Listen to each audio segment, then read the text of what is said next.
Hello mga Momsy Cakes! This is your Mommy Jackie PH and isi-share ko sa inyo ang travel namin ni Popsy Cakes nyo for our 15 years wedding anniversary. And magta-travel tayo papunta sa Boracay. Bale, itong video na ito is bagay sa mga magdi-DIY.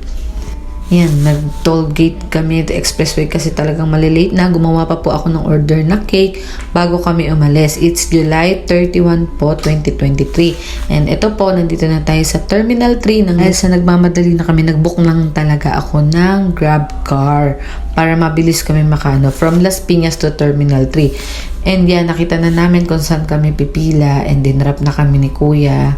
And ito po, para sa mga Cebu Pacific na flight. And madali naman naging procedure.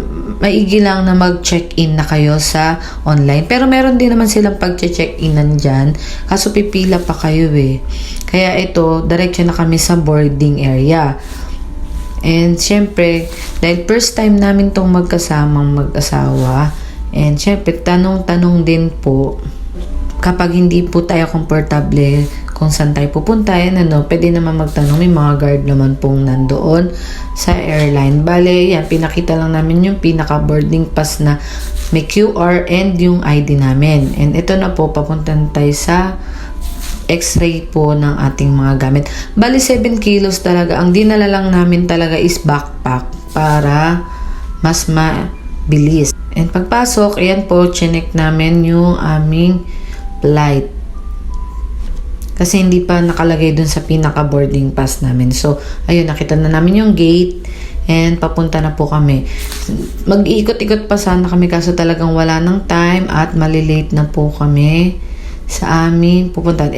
Pero nag-announce sila na madedelay pa po dahil sa pag-check ng engine kasi medyo pasama po ang panahon yan. Kaya kumain muna po kami dito sa malapit sa gate 119 ng amin sa Henlin habang hinihintay namin. At saka para hindi na po kayo maiwan kung sakaling hindi nyo marinig yung announcement, mas maiging malapit lang po kayo.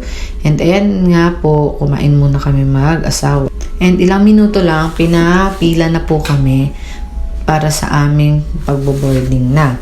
And syempre, dahil ngayon lang kami uli for the video ang aking hobby. May istorya po kasi yung bag na yan. Dapat hindi talaga yan yung luggage bag na gagamit or bag na bibitbitin ka. So, a day before ng alis namin ay na-scam po ako sa marketplace.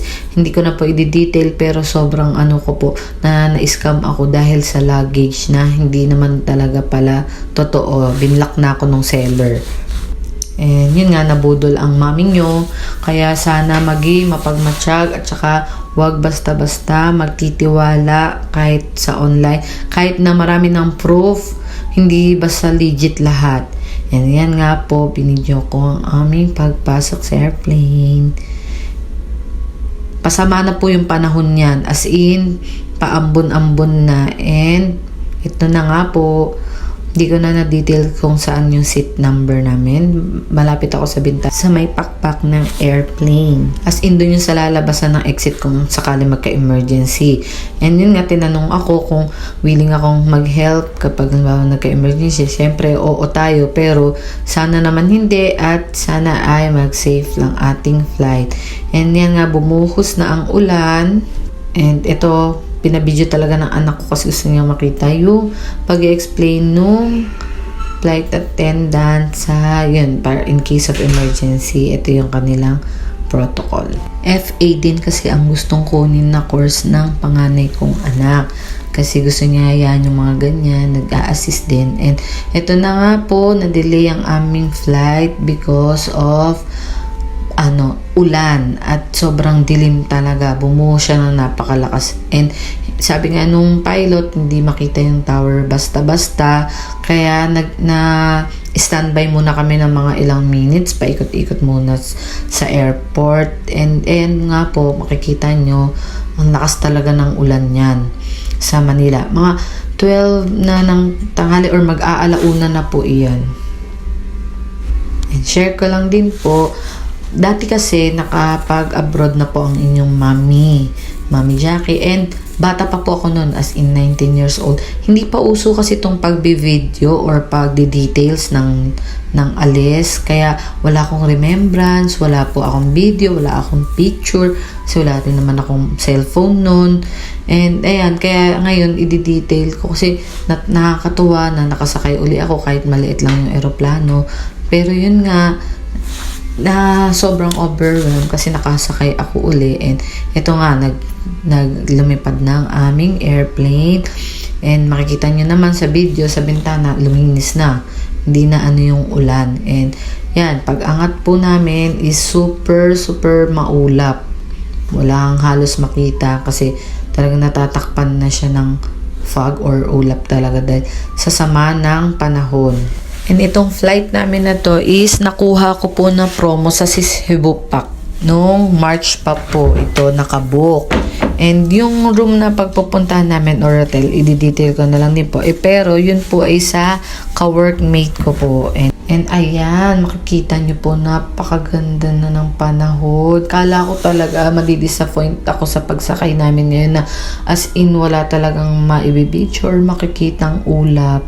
Parang ang sarap-sarap lumipad na nakikita mo yan, no, para ka nang nasa langit. Ang ganda po ng ulap. Ang ganda na ng panahon. And sabi nga nung medyo malapit na rin kami sa destination. Inabot lang siguro ng 40 to 45 minutes ang biyahe namin. And yun naman talaga yung naka-indicate. Pero dahil nga sa may mga delay, nag-iba syempre yung time namin. And yun nga po, suggestion lang, para makatipid, is mag-book na ng mas malayo pa dun sa flight. Ito kasi talagang pangarap ko to. Pangarap namin mag-asawa. Gusto man namin isama yung mga bata. Syempre, alam naman po natin na budget din ang kailangan. Kaya kami muna ang nag-try mag-asawa para naman po, yun nga po, i-celebrate ang aming wedding anniversary and maka-refresh naman lang sa aming work. And ito, nandito na tayo at nag-take off na ang ating airplane sa Katiklan Airport. Yan, lagi naman po nilang sinasabi na yan, pag nagta-travel is mapera or yun nga, okay na kayo, kaya nagagawa nyo na. Hindi naman po, ito ay dapat pinag-iisipan, pinaghahandaan, and syempre, yun nga, kung marunong po tayong mag-DIY o magtipid, gagawin po natin yan lahat para hindi mabutas ang ating bulsa. Or yun nga po, magkalubog-lubog tayo sa utang para lang sa pagta-travel natin. Bali, part 1 pa lang naman po ito ng ating day 1 sa ating biyahe. Gusto ko lang din po mag-share lang netong flight namin para sa mga nagdi-DIY or may balak pumunta sa Boracay. Sa sobrang ulan sa Manila, hindi namin expected na ganito kainit ang madadatnan namin dito. As in, naka-jacket pa kami kasi nga ang lamig doon. Tapos pagdating dito, super init talaga ang tagaktak ng pawis namin. Yan, ang cute ng airplane na nasakyan namin. Ang liit lang niya. Pero, yun nga po, thank you sa safe flight, Cebu Pacific. And ito na nga po, papasok na tayo sa Katiklan. Kala ko nga souvenir yung payong na yan eh. Bakit kako hindi kami binibigyan? Pero yan nga po, hindi naman, para lang pag-assist ko pag maulan or super init. And ito na po yung kanilang airport. Tatanungin kayo kung magta-tricycle kayo or magva-van. Bale, yung tricycle is 75 pesos na. Dati sa mga napapanood ko sa vlog or sa mga ibang nagta-travel is 50 pesos lang. Pero ngayon is 75 pesos na po. Sa van naman is 100 po. Papunta sa port. Yan, walkathon tayo papunta sa terminal ng tricycle. And ayan, marami naman din po kaming nakasabay. Medyo malapit lang naman po yung terminal. Talagang lalakarin lang natin. Kaya kung di naman kayo matagal, mas okay na konti lang talaga ang bit-bit kasi less hassle talaga. Mas komportable kaming naglakad or kung saan kasi talagang bag lang or backpack lang yung dala namin. Na rin na video yung mga do's and don'ts, yung mga bawal dalhin sa bag. Pero yun naman, meron naman kasi silang i-email or ipapaano sa inyo kung ano yung mga bawal talagang bitbitin sa hand carry lang or sa carry bag lang. Ito na nga tayo sa terminal ng tricycle. Bali, dalawa lang sa isang tricycle ang isinasakay nila. Doon na babayaran yun kasi may sticker ka naman. Doon mo na siya babayaran. Sabi nila malapit lang yung pier o yung port doon sa airport. Pero kung lalakarin to, napakalayo din.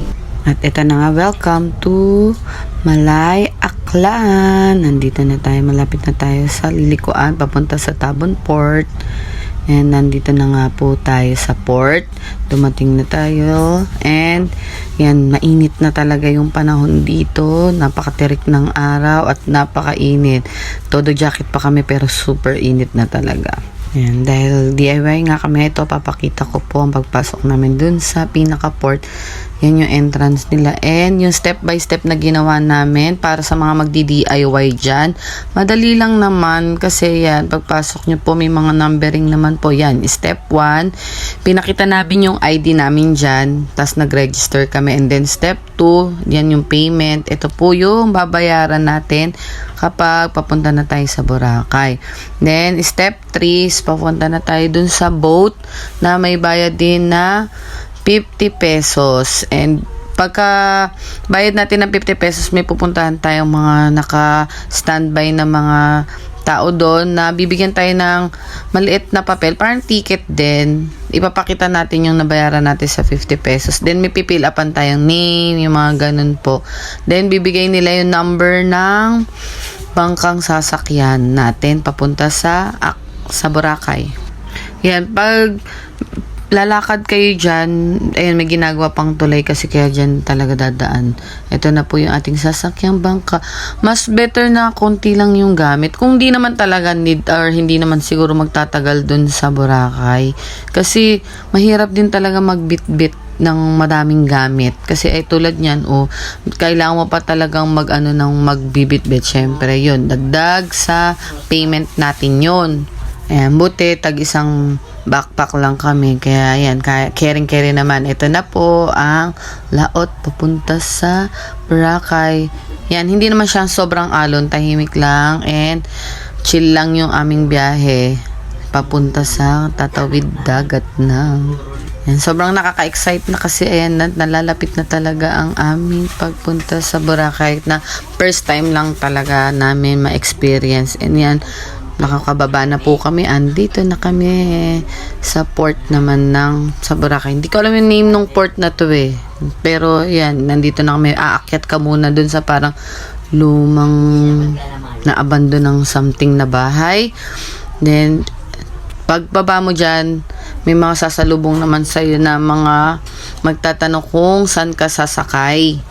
And meron din mga mag-aalok something ng mga hotel kung wala ka pang hotel. Pero mas chinecheck kasi dun sa pinaka-port kung may confirmation pala ng hotel booking. Hindi ko nasabi kanina, kailangan may confirm booking na kayo sa tutuluyan. And ito nga, nag-e-trike na kami, naghahalagang 25 pesos each papunta dun sa hotel na pupuntahan namin. Pero sa ibang hotel, di ko alam kung magkano ang singil nila. Yan, mas tipid kasi nga DIY. Yan, lakad-lakad na kami dahil sa may likuran to, bali no Astoria Current na hotel. And ayan nga, malapit lang din naman yung lakaran. Tapos nakakatuwa kasi maraming nadadaan ng mga convenience store. Tapos mayroong mga 7-Eleven, may parang mart sila doon na maraming mabilihan. And welcome to Astoria! See you sa part 2!